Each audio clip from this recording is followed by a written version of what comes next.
Well, good afternoon, everybody. Welcome into our preview show for today. And we are thrilled to be joined by a very special guest this afternoon, Ben McDonald from the SEC Network. You all know him. He covers a lot of college baseball throughout the year. Ben, thank you so very much for taking some time out of your busy schedule to join us this afternoon. Yeah, my pleasure, guys. Always great to be with you. And of course, we're kicking off, as you guys well know, kicking off the championship of the College World Series and the three-game series. And I'm excited about it. I flew in the other day from Omaha, went up to the farm there in Mississippi and kind of recharged my batteries a little bit, hopped on the tractor for a while, did some bush hogging, did a little dozer work, and now I'm back home and going to watch the first ball game here tonight. So I'm looking forward to it. Well, we really appreciate it, Ben, and what we kind of wanted to do for you, if you didn't mind, you obviously have been in Omaha as a player. You've been in the SEC as a player. You've accomplished a lot. Obviously, you had the SEC record back in '89 of 202 strikeouts. You had that 14-4 record with LSU. You played a lot of great baseball in the major leagues as well. And what we kind of wanted to do, Ben, is just get you, if you don't mind, just to talk about your experience here in Omaha as a player and maybe even as a coach if you coached here. And then just kind of talk about your baseball career from your perspective as a player here in Omaha. Yeah, it's obviously for a lot of kids, it's a dream come true because, I mean, you go to school and you hope one day you get an opportunity to go to Omaha. That's what it's all about. And in my time and in Mike's time, of course, there wasn't many games on TV other than what you saw at the College World Series. Occasionally we'd be on a Saturday, Fox Sports or something like that, or Fox or whatever it was. But we only had a couple games a year that were even on TV. Now obviously everything is on TV if you count the digital network, so you can watch just about every game that you want to. So it was always a thrill for us to go to Omaha, but to be on TV, especially ESPN, was really, really cool for us to go there. And it was just accomplishment to be there. And of course I came up with Skip Bertman and Mike Bianco was there, and Skip used to always say, well, you got to be there first. You got to be there a few times, and I felt like the era that I was there and that Mike was LSU was kind of the stepping stones to what would later come. We went three times before they actually won their first title, LSU in '91. And then, of course, as everybody knows, once they started winning them, they started coming pretty rapidly,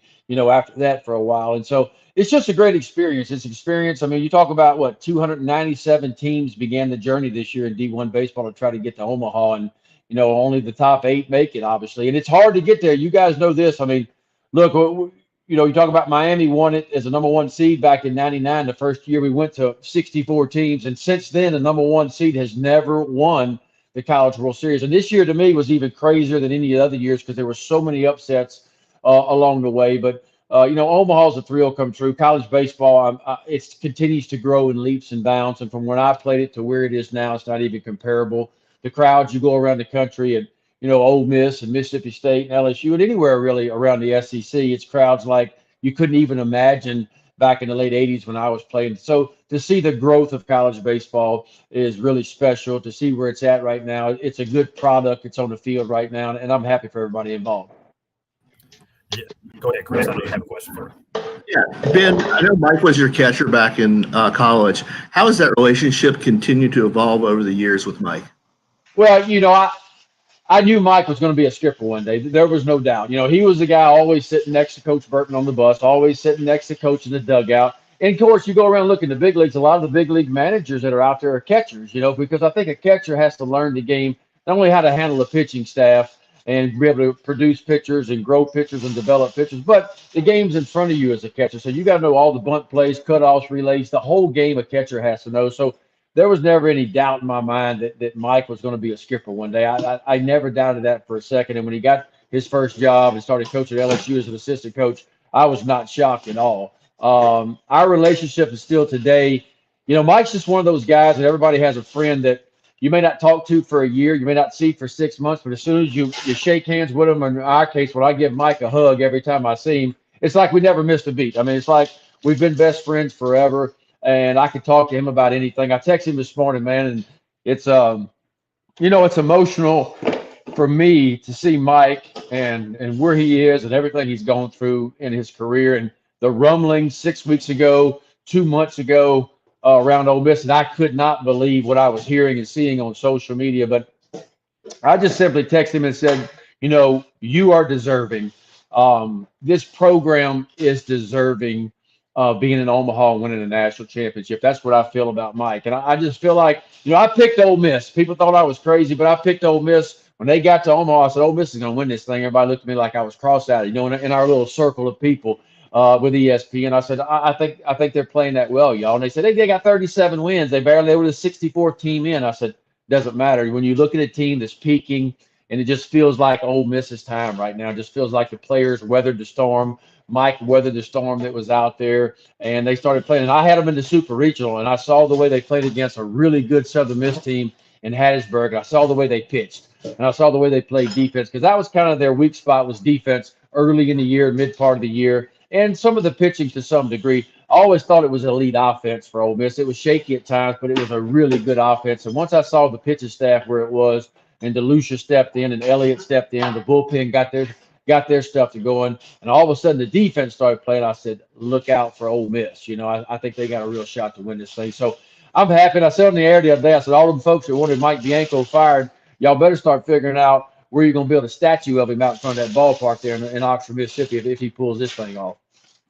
Yeah, just to follow up to that, you sent out a tweet, I believe it was on Wednesday night during the Arkansas game where Ole Miss lost, and Mike had an interesting mound visit, we'll say. Give us your thoughts on the tough love that a manager, not just Coach Bianco, has to show, but a manager in general has to show to his players sometimes. Well, you got two managers in the final, Skip Johnson in Oklahoma and Mike Bianco, who are what I call old school, not OLD, but OLE, old school guys. And that's how they were brought up. That's how they coach. And they get into players' rear ends when they need to, but they also love on them. And I think that's the key too when they need to. And that's just respect for me, and in a time where I feel like some coaches are scared to coach because we got the transfer portal now. And it's like, if you hurt a kid's feelings, he may take his ball and bat and go somewhere else now. But Mike and Skip Johnson don't worry about that. They go coach the way they think is the best way to coach. And I always say the mark of a good coach is, as a parent, because I sent my kid off to play college baseball, is that coach going to turn your young man into a man after 3 or 4 years? That's the question. And when you look at Mike Bianco and you look at Skip Johnson, some of the others around, that's my biggest concern as a parent, is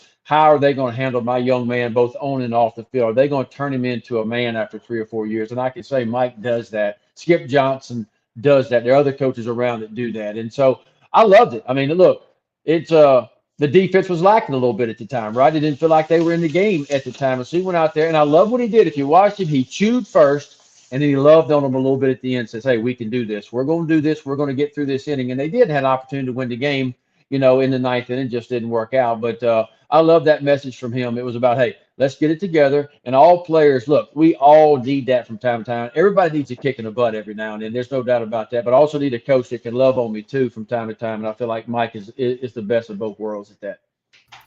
Well, Ben, and from a former player's perspective, obviously Ole Miss was struggling a lot in the midway point of the season. They were 7-14 after the Arkansas series. They weren't even in the conversation to make the tournament, much less be in Omaha. And right. The guys just showed a lot of fight. They got back in it, and they ended up making the run.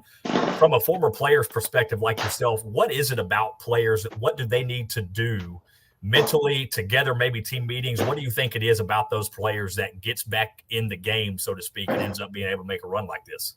I think it's about just trusting the process and trusting what you're doing and understand this is a process. It's never a sprint. It's a marathon. It's not how you start. It's how you finish and how you're playing at the end. And you can go across and look. Take the Atlanta Braves, for instance, last year in Major League Baseball. They were awful for a lot of the season last year, right? They got hot at the right time and went and won the World Series. You could look at Ole Miss and, yeah, a lot of expectations going in, but we knew the weak spot could be the pitching staff.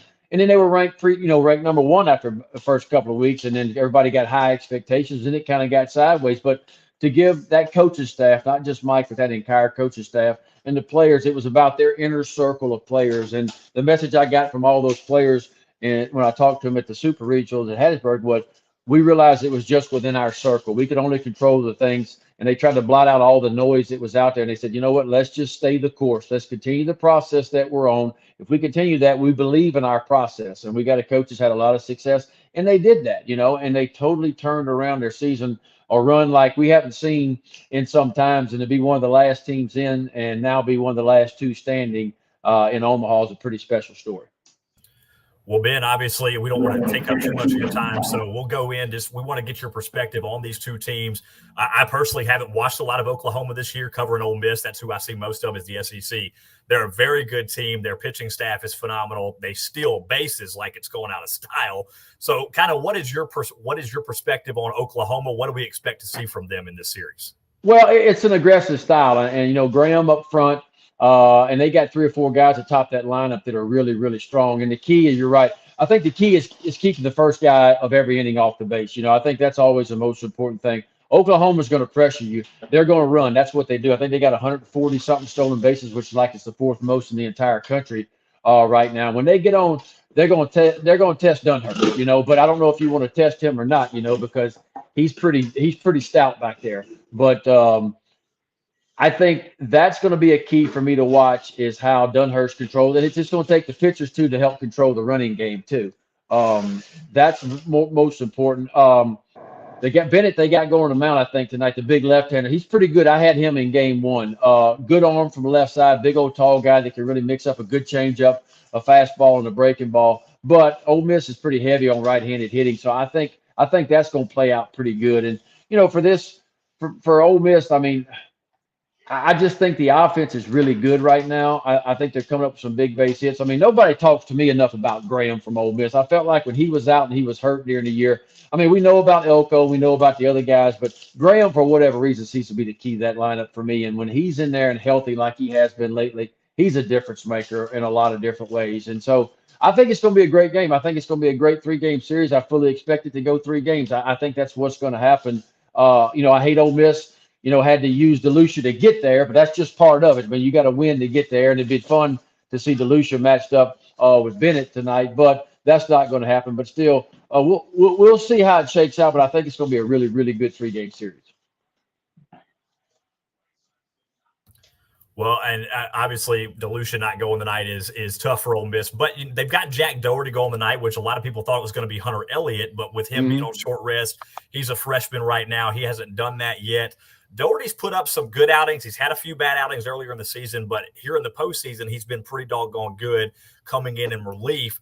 How do you think a moment like this, coming in, kind of being the starter, somewhat unexpectedly being the starter, do you foresee that being a big story of this game, or is it more about just the offense for Ole Miss in this one? Well, no, I think, it starts with good starting pitching. And while Doherty, struggled, I think, early in the year, if I saw right, lately he's been really hot. I think 7 outings in a row, he's been pretty clean out there, And so if he can go out there and give Ole Miss, 4 innings or 5 innings of really solid baseball, I think it's going to be a plus, But this is a time of the year where, we've seen it throughout the College World Series where you begin to get guys that step up. You begin to get guys, and that's kind of what it takes to win this thing, is when somebody starts to do something out of the norm and performs at a very high level. We've seen it in the College World Series. We saw it in regionals and super regionals. So Mike's got a hunch right now. And, while you'd like to see Elliott out there, and I think he'll get his shot tomorrow, obviously, but you're right. The fact that he's just a freshman, he's accumulated a lot of innings here as of late. Probably better to give him an extra day rest for Doherty runs out there. And so I think the key for Doherty, though, is can he get through that first inning clean, right? I mean, that's the first inning for me is always the most important, especially for a guy that hadn't been there a whole lot. And if he throws up a 0 in that first inning, he could be off and running right away. So, Ben, you predicted a 3-game series, a really fun series, it sounds like. Do you think there's any chance that Dylan's able to come back on short rest again on Monday and at least go for a couple innings, or do you think he starts? And I know you're not Coach Bianco and you don't have the Sharpie, so to speak, but do you think he can come back on Monday? No, I think we see him again on Monday, whether that's in the starting role for a couple innings or maybe towards the back of a game if you got a chance to win or hold the other team down a little bit. I think you see him, because if you know anything about that kid, he wants back in the ball game. I think his message right away was, I got to get ready for the next time out. He knows that wasn't his last time to pitch at Omaha, although it was one of the best performances I've seen in a long, long time. I think we see DeLucia again at some point. Might be in relief towards the back end with the game on the line, but I think we definitely see him again. Given the stakes on Thursday, where would you rank that as far as pitching performances in the College World Series that you have seen? I don't remember. I do not remember a better performance than that. I'll be honest with you, against a team that was just absolutely tearing the cover off the ball. I saw Dylan for the first time at the Super Regionals because I didn't have you guys much during the year. And I think when I did have you the one time, he was in the bullpen early in the year at the time. And so I didn't get a chance to see him. But when I saw him in Hattiesburg, I was like, wow. I mean, it was a strike thrower and a guy that hides the ball pretty good. You know, it's almost like he pushes his fastball in there, and it's not really doesn't have an upshoot to it, but it almost appears that way to a lot of hitters. And he was able to land his breaking ball just about in any count, front door and back door breaking balls. And I thought he had a pretty good changeup, but his fastball command to me was what made him special. You know, and you could just look at his eyes and his body language at the time was he felt like he was pitching the best he ever had in his career. That carried over, you know, to his first couple of starts here in Omaha, which he's by far been the best pitcher, not only in Omaha, he's been the best pitcher in the country if you go back and look probably the last 3 or 4 weeks. I got one more, Austin, if I could. Ben, how do you feel the Ole Miss fans have come together this week and really supported the team? I've been to the hotel to see the team send-offs. They've lined out almost all the way to the bus. How do you feel that's helped the team? I think, look, it's a huge support. I mean, we saw it with Mississippi State last year, right? I've never seen so many four-wheel drive pickup trucks in Omaha as I did last year when Mississippi State showed up. And there'll be more of them heading that way from the Oxford area for sure. But I think it's a big boost. You know, it's a special time. But the players have kind of dug in now, right? They've been there in Omaha for a week or so now. They kind of got to know what it's all about. They know that the stakes are even higher now. But I think they got their feet wet. But the more support you get, the more you start to believe that it is your time. It is your time to win. And I think there's going to be a lot more Ole Miss fans there than there are Oklahoma fans for sure. And it's good to see, man. I told Mike some months ago, I said, worst thing ever happened to you was Mississippi State winning the national title because you know that put even more pressure on you to win, right? And he knows that, but Mike's a champ, and he's come through it. He's handled it with class like he always has. He's handled it with grace. And so I'm just happy for him. I'm happy for Ole Miss, a chance to win a national championship. I like to keep it in the SEC. Obviously, I was happy for Mississippi State last year, their first ever title. And so I'm pulling for Ole Miss big time in this one. And it's going to be fun. I got some buddies in the Mississippi area. They're all making their trip.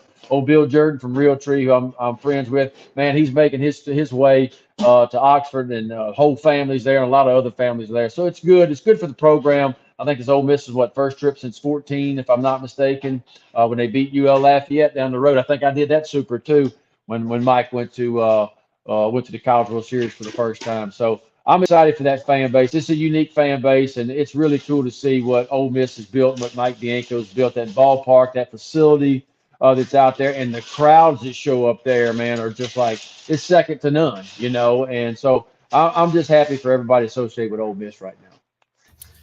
Well, Ben, last question for you, not so much related to this series, but I kind of wanted to get your thoughts on this real quick. College baseball's in a really good spot this year. The viewership for these games has been great. It seems to be going up every year. And with the way the MLB draft has changed and the scholarships for college baseball are about to change, how do you foresee that affecting college baseball even in a more positive way over the next few years? Yeah, it's in the NIL stuff too. I think that's going to bring certain kids to campus that may think about going to play pro ball. So I'm hearing a lot of rumors about potentially. And look, the SEC is already by far the best conference out there in football and baseball. And when you add Texas and Oklahoma to the mix in a couple of years, it's going to be a real power conference then for sure. But I'm hearing a lot of talk about maybe more scholarships in the SEC. I don't know how that plays out with the other schools around, with the parity and the midweek games and those kind of things. It's an interesting time in college baseball right now. There's a lot to digest right now, but I certainly believe the NCAA has left out baseball over the years. 11.7 to me is an absolute travesty. 2 paid assistants have been a travesty too, and I'm glad to see the NCAA is even talking about that. It sounds like they may leave it up to the conferences to decide for themselves about what they want to do. But it's been plenty of time since the NCAA has been needing to step in and do something about 11.7, an extra coach for sure. Because I'm like you, I see this game growing. I see this game growing in leaps and bounds right now. Now, I'm concerned about the length of some of the games. I think some of our games have been too long this year. That concerns me. Not that I don't love baseball, but I don't know if you can keep your fans glued to a TV for a 4.5 hour game. Clearly, they did something to the baseballs this year. Nobody will ever convince me they didn't. You don't go from 3 teams last year that hit 100 home runs to 20 teams now that have hit 100 home runs. I know the pitching's down. I know we've had some injuries, but something's wrong with the baseballs this year. So I think that's a concern. whether that happens again next year or not. But to me, the perfect time for a game is 3 hours or less. I think you keep your viewership and you keep people glued to the TV. When we start going 4.5 hours, man, it's tough, and it's not good on anybody at that point. So we'll see where it goes next year. But I'm like you. I think it's in a really good place where it is right now. I'm hoping more scholarships are out there for sure for these players because they deserve it. Well, Ben, thank you so much for taking some time out of your schedule to join us. We really appreciate it. I know you just got home. You want to spend some time with your family, and we really appreciate you taking some time with us today. Hey, my pleasure, guys. Anytime you want to have me on, and I'll just say hotty toddy, gosh almighty. I'm looking forward to it tonight. Well, thank you so much, man. We really appreciate it. All right. Take care, guys. Thanks, Ben. We're honored to have you.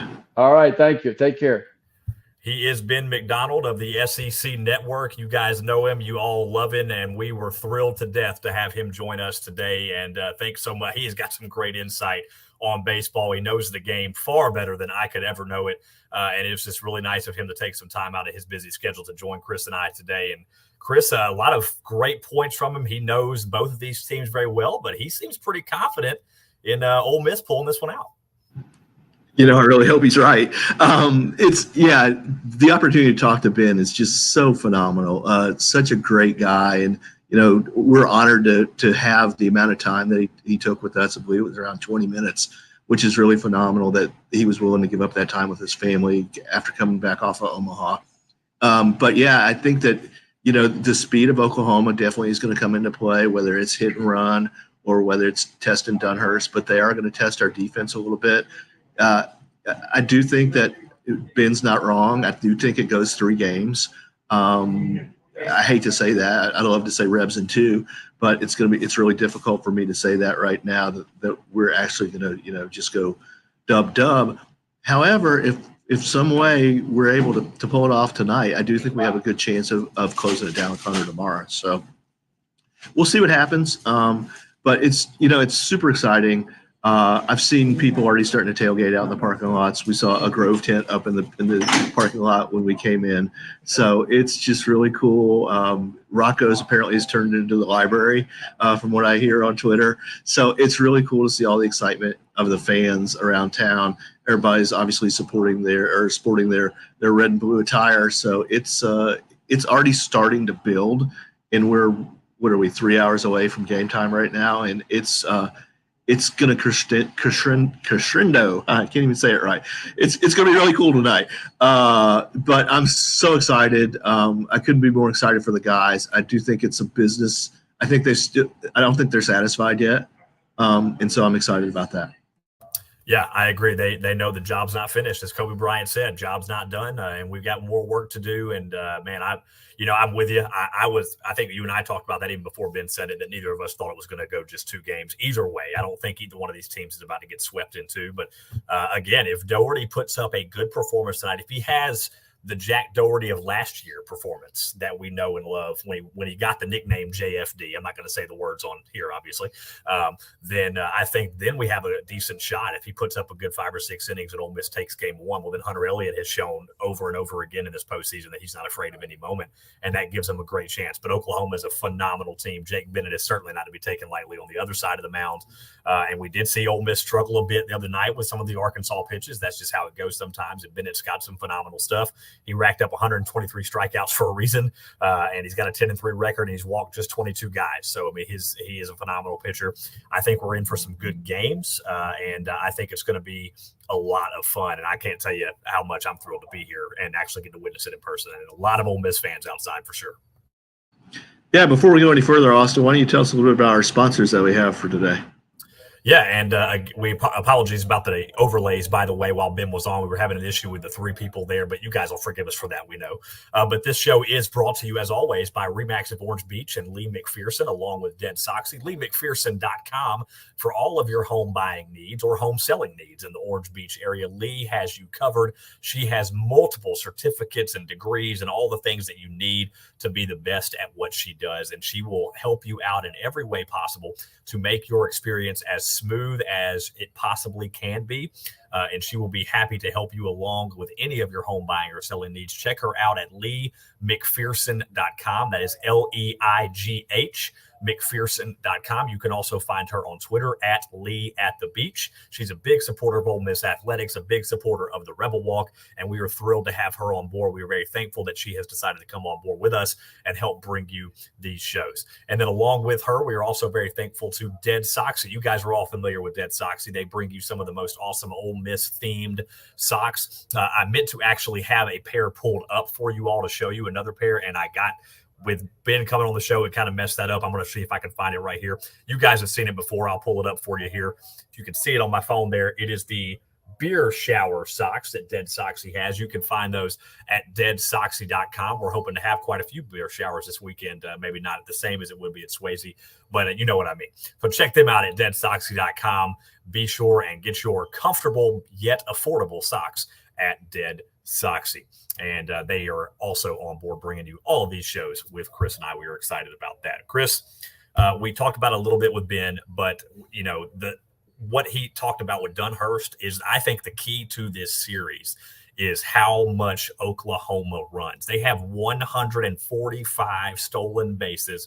Peyton Graham leads the team. He's got 34 in 36 attempts.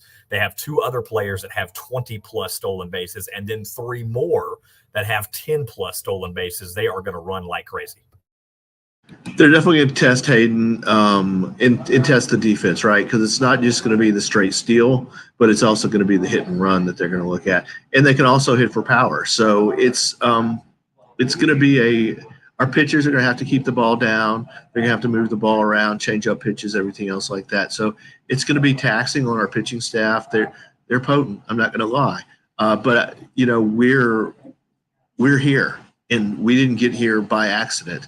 We had to go through Miami. We had to go through Arizona. We had to go through Southern Miss, really tough ball club. So we're battle tested and so to speak, and ready to go. And you know, this is where the rubber meets the road, and the guys know that, and they're ready to come out and literally come out swinging. But they're ready to get into a fist fight, so to speak, and see who comes out on top. And that's just. I think that's what it's going to be. It's going to be a barroom brawl, so to speak, and I'm really excited to see how it turns out tonight and tomorrow night, and maybe even into Monday.